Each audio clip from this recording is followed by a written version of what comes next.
Well, a very unfortunate thing has happened. Little things lead to big things.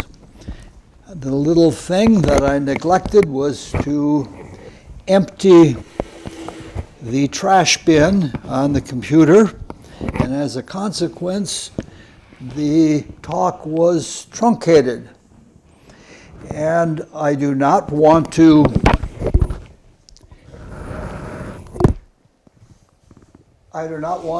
do the same, start all the way from the beginning. So what we're going to do is start where we left off, and this talk will be in two segments. All right, we are talking about the four cases of the relationship of the personality to the spiritual individuality. We have talked so far about the reflection of the upper surface of the concrete mind, in which we're calling transcendental reflection. It is the reflection of selfhood onto the higher parts of the threefold spirit, the life spirit, and the divine spirit.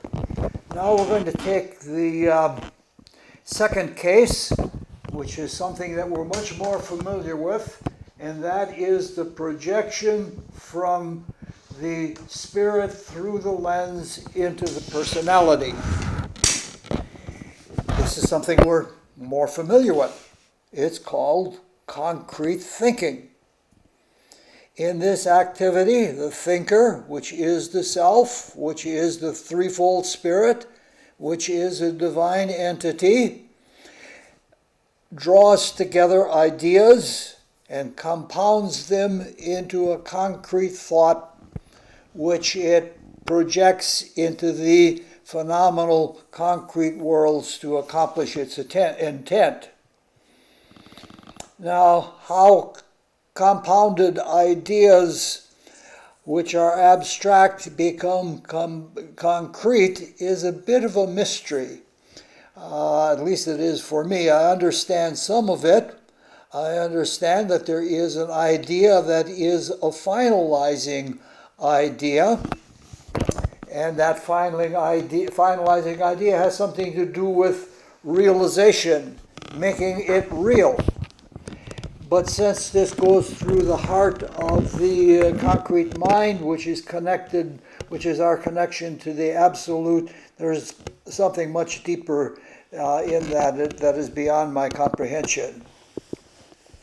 Now, in this activity, there is an irony in that the concrete reality is limited, whereas the abstract reality is unlimited. It's universal, like all spiritual things are. So the consequence of this is that instead of being a positive statement, because things of the spirit are positive, it unites. When it creates a thought, it unites ideas. But when the thought becomes concrete, it enters into the concrete realms, it becomes incomplete. That's the strength, that's the purpose, that's the weakness of the concrete realms, is that they are always incomplete. And as a consequence, concrete thoughts are more like questions than statements, so that the creative statement of the spirit is something of it is lost. Now, there's a facet of the concrete worlds, is that they are congealed ignorance, and they are the interface between the known and the unknown. Now, the known is actually the spirit. It is the knower and the known. But with matter, in the concrete realms, there is always an unknown. Now, some people are stronger thinkers than other people. Some people can make the projection through the lens of mind. They can do that with more force and more clarity. And this is one of the consequences of soul growth. As soul is brought into the spirit becomes stronger, and it is able to think more strongly, more clearly. Now, this doesn't mean,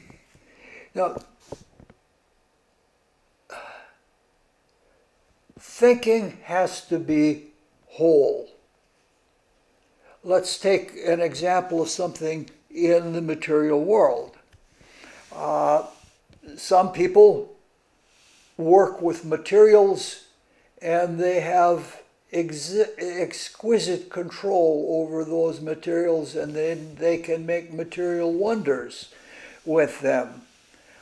On the other hand, we have people like scientists who can understand the abstract principles and the laws of nature that are behind the materials that the first person works with.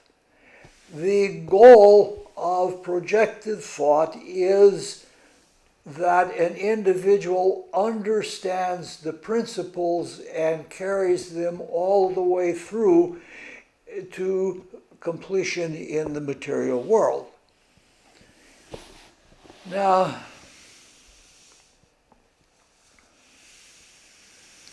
that is what the second case is all about. We're understanding the ability to project thoughts through the concrete mind into the material or the concrete realms. That gives us a pretty good idea of what that function or that case is. So let's just move on to the third case. Now, I have to tell you that after having done this twice and gone through all of the stress, I am not at my strongest and I am not at my clearest in presenting this material, but I cannot afford to redo the whole thing all over again. It would be just too much.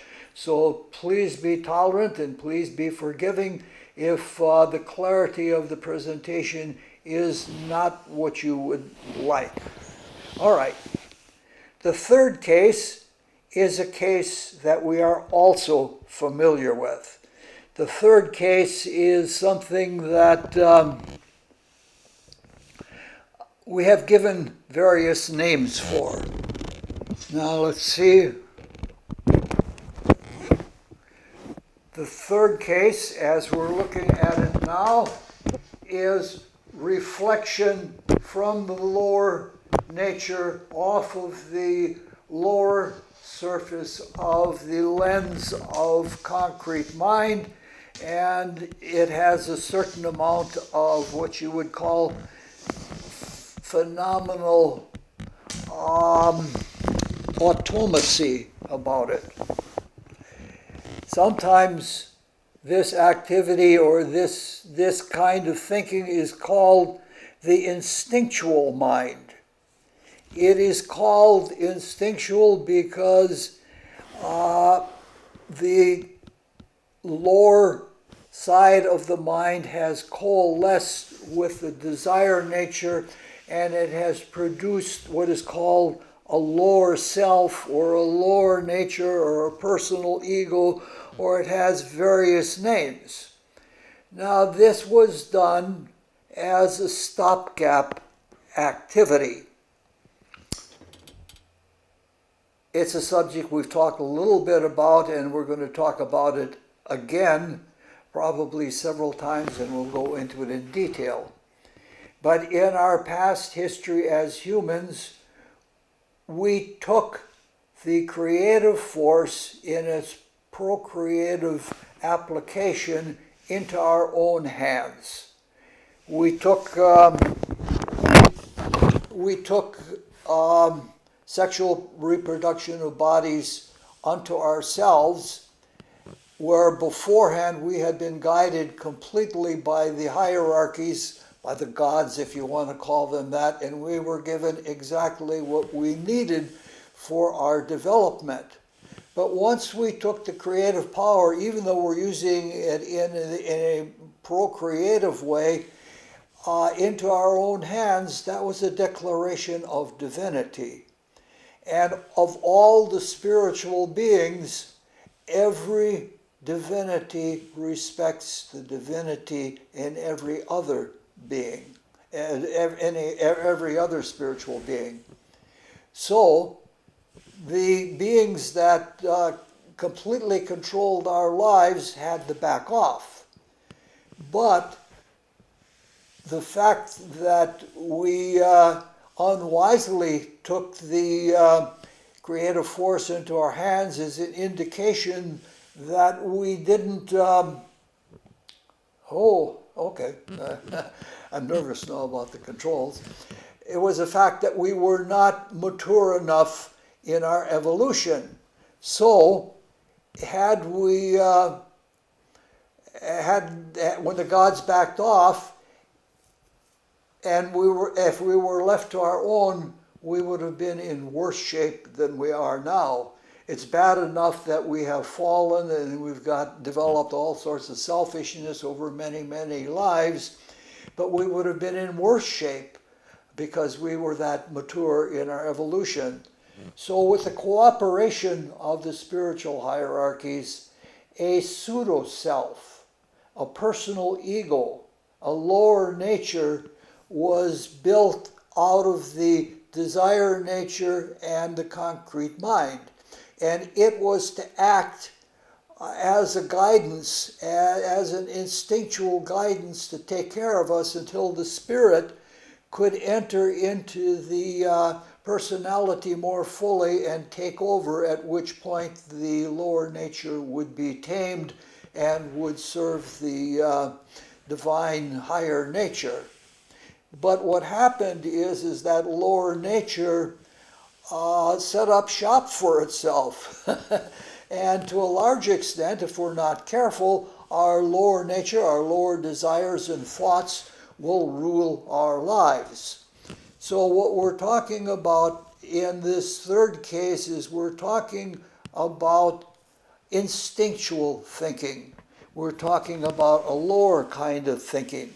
And it isn't really thinking. It is reflecting off a past experience with a kind of cunning.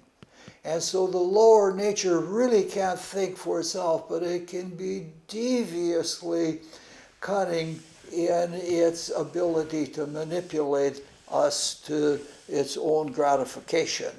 So the lower kind of thinking, where it reflects off the lower side of the mind, is just that. It's cunning. Moreover, it doesn't deliberate.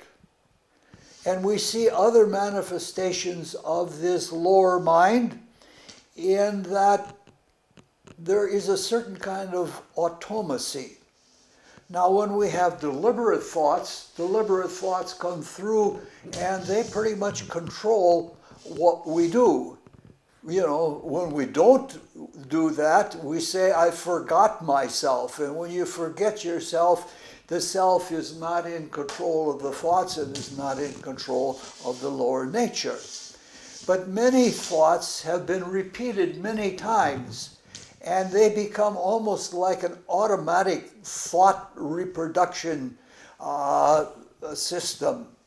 And a lot of what our mental activity is this lower kind of thinking. It's an automatic thinking, and it's actually really no thinking. That has good and bad things to it. The good of it is that it's efficient for the higher nature. The higher nature doesn't have to do everything with full waking consciousness. It can leave the lower nature to take care of some things. But the bad part of it is that we get into thought repetitions and we just repeat ourselves and do things over and over again without something new. If it's a creative thought that comes from the Spirit, it's always going to be new because things of the Spirit always are new. All right. I'm not doing too terribly bad so far, though I am a bit tired. This brings us to the fourth case. And the fourth case is things taken from the lower nature through the lens, not a reflection, but through the lens and into the Spirit. And this is how we understand things. Information is taken into the Spirit, and the Spirit is the truth knower, and it comes to conclusions about them, and that's how we progress through life. Now, the word that I just used, when describing this, I said that material or information or substance or the essence of things is taken from the lower nature into the higher. The lower nature is not self-driven, and it is not autodynamic. It is receptive, and it doesn't really have the power to project things into the higher nature. So all of its energy comes from above. Even the energy that we have in desire, or the etheric energy that we have as vitality, that all comes from the higher nature. So the concrete vehicles are vehicles for the Spirit. They are vehicles for the consciousness, and consciousness is of the Spirit. So we want to see how things are taken into the Spirit through the lens of mind. And let's take a very simple activity, something that we do every day and that we do all the time. Let's take perception as an example. Through perception, the Spirit becomes aware of activity in the external worlds, in the concrete worlds. Perception is not a passive activity as we think it is. We tend to think that light falls on the eye and we see, but that's not quite the case. There is an active part of perception. If the Spirit wasn't giving itself at least minimally to perception, we would be glassy-eyed in a trance like a zombie or something like that, and there would be no perception. Yes, light would be falling on the eye, but there would be no perception. So something is given to the perception for the percepts to be brought into the Spirit. Now,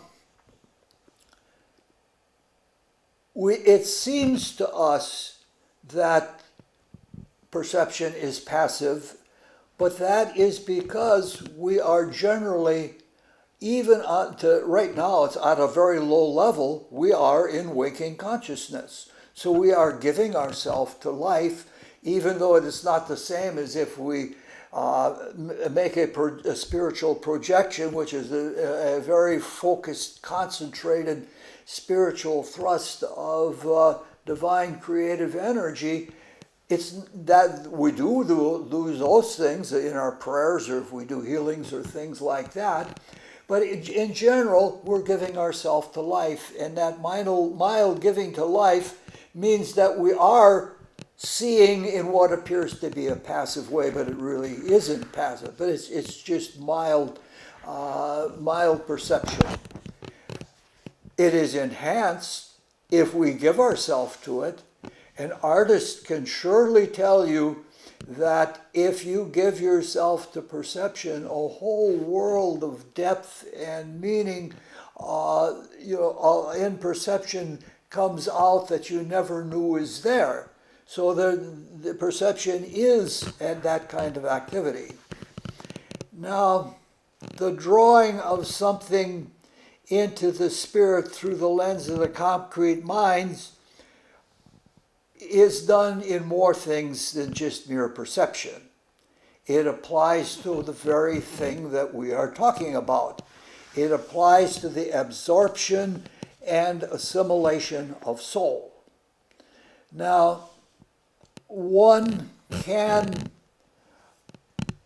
directly absorb soul by being attentive to a soulful activity during life. Sometimes that can be done, and by giving oneself it, taking it in, and it goes right into the spirit, and one is a little bit more soulful as a consequence. But that's rare. And even if we have an experience that changes our character, a soulful experience, the processing of that takes sometimes 10 or 20 years of something working in the back of our mind to process that kind of experience.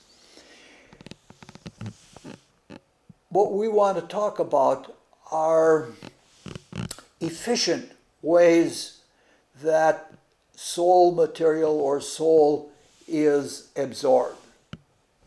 Now, the most common way that it occurs is natural. It occurs after death.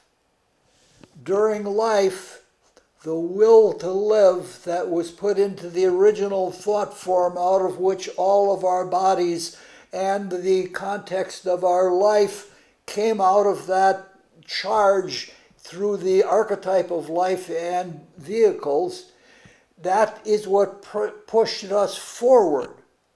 We always look forward as long as we are alive.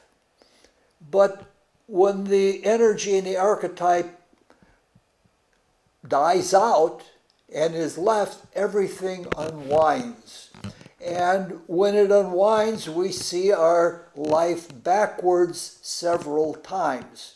And this is important. The moments after death, the day and a half after death, that you can see the events of your life, by paying attention to them, you get much more out of life because you absorb as much experience as you can out of life. You absorb things that you never thought of when you were here because you were too busy in the living of them. So what happens is when you review, there are several reviews that happen after life, you absorb the information which gets processed, and in the processing, the soul material is taken out and it is absorbed into the spirit. This happens naturally. It's as efficient as can be, provided we can pay attention to the process as it is going on. Now, if a person has seen an event going forward and in review, that neutralizes the event. And when the event is neutralized, the essence of the experience of that event is taken into the spirit. And this is what happens after death, and this is how soul is absorbed into the spirit to be later to be assimilated. Now, this is there is a voluntary spiritual practice that can utilize this same principle. And to my knowledge, this is the most powerful of all spiritual practices. It is called retrospection. And The preferred time, in fact, the only time that you can really do it completely, is at bedtime. What you do is you relax and you see the events of the day in reverse order. Now, if you have learned how to do it, you can draw up the breath record and you can see it like watching a movie and like it happens after death. But most people have to just remember one event and then another event and another event. And by practicing it, your memory gets better and you can remember more of it.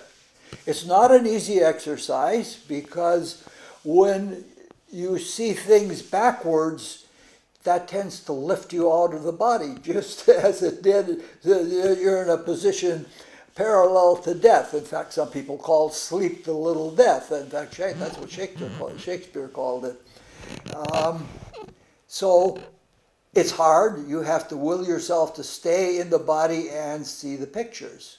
Moreover, the lower nature, which has its jollies doing what it wants to do with you, resists, and it would just as soon have you go to sleep rather than retrospect the soul material out of the day, which would make the spirit stronger and its ability to tame the lower nature. So you review event by event, and you not only see it backwards in time, you see it in reverse. You see the energy that you put out and how it felt to someone who received that energy. The common example is anger. If you retrospect anger, you re-feel how angry you felt, but you also feel it as the other person felt the anger coming toward them. This neutralizes the emotional content so that all three types of soul are drawn in. That is, conscious soul, intellectual soul, and emotional soul are taken in by this exercise. If you get nothing else out of this talk, that practice is probably the most important thing in this entire thought. All right. Now this is, I got to make sure that I didn't.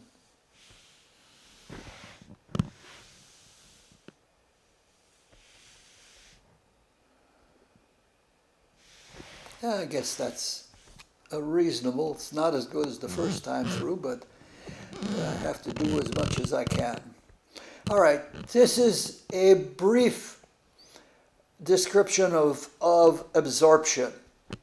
Now we want to be able to get to assimilation. Actually, this whole process that we just talked about is actually much more complicated, but we don't need that for now. But with the simple exercise of retrospection, we can expand and deepen our consciousness, and eventually we can come to the deeper things. It's sort of like driving a car. Anybody can drive a car these days. All you need to do is turn the steering wheel, hit the gas and the brakes. You don't even have to do any shifting anymore. But that's not the same thing as knowing what the car is capable in terms of how it has been engineered and things like that. But once you have mastered the simple things, you can come to the understanding underlying things. What I'm trying to say is that there is a lot that we can get out of life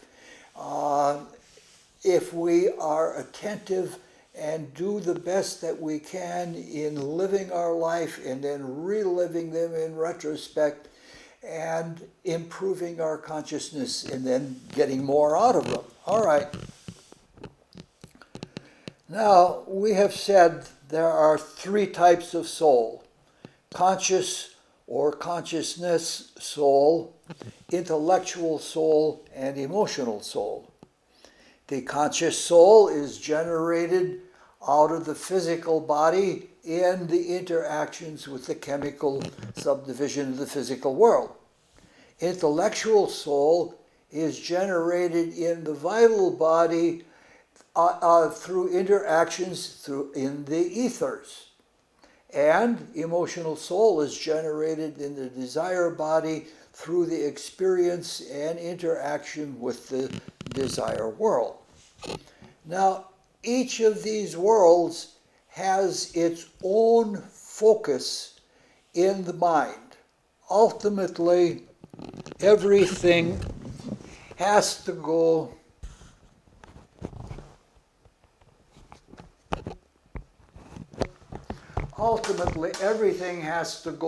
through the center of the concrete mind. But there are three lower layers of the concrete mind, each of which has the lens-like quality of the concrete mind in general.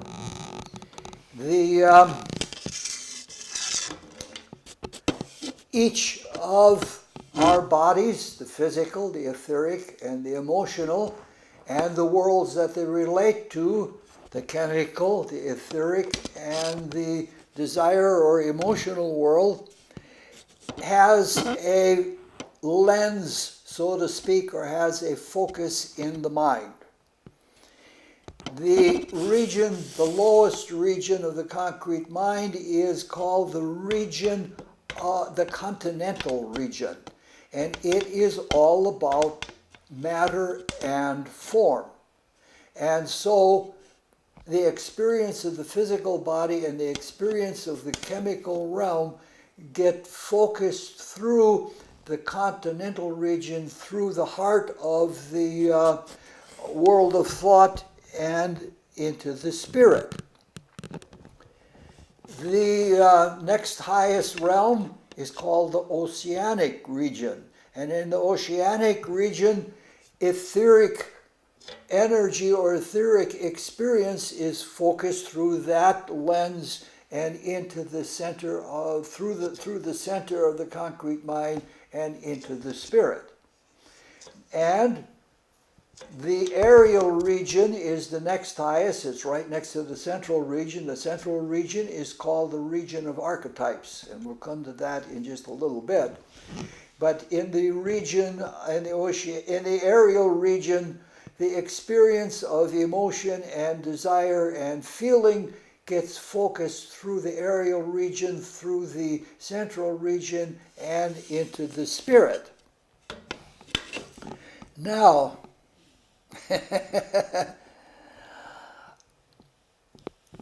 each of the worlds and the corresponding bodies is created from a specific quality of thought. And those qualities of thoughts are those that we just thought about. When we built our physical body, we finalized it and carried out the physical nature of it and the physical nature of our environment. We did that through the continental region. And we take the same route back to the spirit that we took when drawing from the spirit and coming into the concrete worlds. Now, when this focus takes place, the material that is conscious soul, after it has gone through the continental region and through the central archetypal region, it goes to the highest division of the abstract subdivision of the world of thought. It goes to the highest region, and the highest region is the region of the germinal ideas of form. So the basic form of everything is fed by the experience that we had in the world of forms. So that this is the path of return. Now the experience of the ethers, which is in intellectual soul, gets focused through the oceanic region, through the central region, and it goes into the next highest region of the abstract subdivision of the world of thought. And this is called the region of the germinal forms of life. And just as we might expect, the experience that we have of the desire world that goes through the aerial subdivision of the world of concrete thought, and then through the heart goes into the lowest region of the higher mind, or the abstract mind, which is called the region of the germinal forms of feeling. So what we see is just what we expect. We have a lens, and in a lens things get inverted.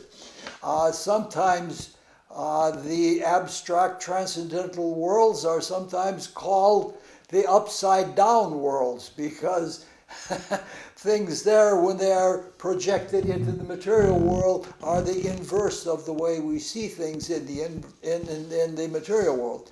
Actually, we really do see things in inversion in the physical world. But we make a mental correction.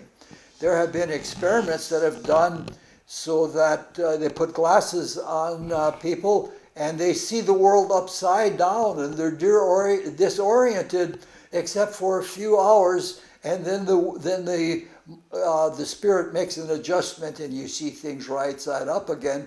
But when you take those special glasses off, you again see things upside down as you really were seeing them in the first place, until the mind makes the correction. Now, I don't want to give you a false image, because we're saying that things are upside down in the transcendental realms, in the realms of the spirit, but they aren't images like they are images here. In the spirit, things are imageic, things are concrete. Then there are not concrete images in the abstract spiritual worlds. At any rate, we see how the lens functions in the world of thought. Now, we're just about ready to be finished. We have now to discuss the lens of lenses. That is the very heart, the very center of the concrete mind, and it's the center of the world of thought. It is where abstract meets concrete. It's called the region of archetypes because it is where complex ideas or amalgamated ideas become archetypes. And the archetypes are the basis of everything in the concrete worlds. This is the highest concrete region. It is where thoughts are about thoughts.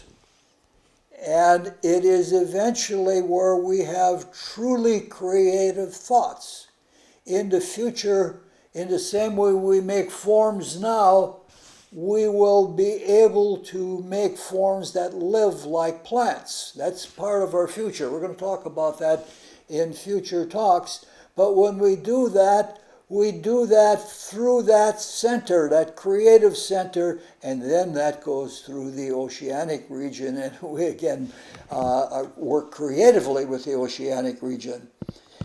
This is where our center of being all together, not just the center of the mind, not just the center between abstract and concrete, it is the very center of our being.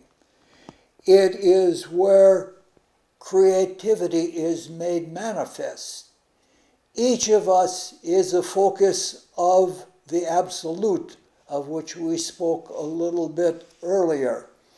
And as a focus of the absolute, this is where we are connected to everything in the creation. So, this is what the central lens is. This is why when things pass through the central lens, they become transformed. For us now, this is only a beginning kind of creative transformation. But it is this center that is the heart of our creativity, It is the heart of matter itself and every point in absolute space. Okay, that gives us a little bit of an idea of how soul is processed and how soul is absorbed into the spirit. I'm sorry that this has to be in two parts, but I do make mistakes, and this is the result of one of those mistakes.